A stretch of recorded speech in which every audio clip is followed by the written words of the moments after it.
เก็บมะเขือเทศนะครับขายก็ไม่ได้ครับกินก็ไม่ทัน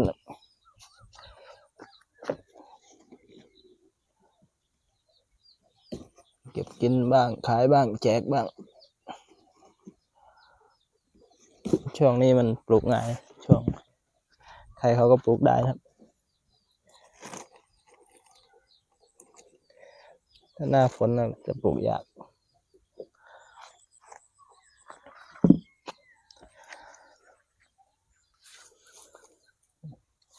ตุยบ้างเกิดบ้างครับจนเหี่ยวแล้ว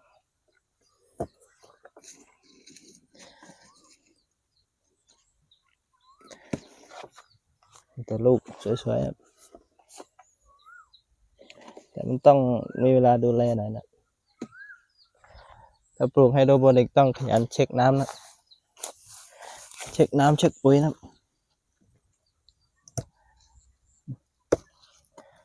นอนก็อันตรายเหมือนกันนะครับหมดฝากติดตามเป็นกำลังใจให้ด้วยนะครับหมดกัน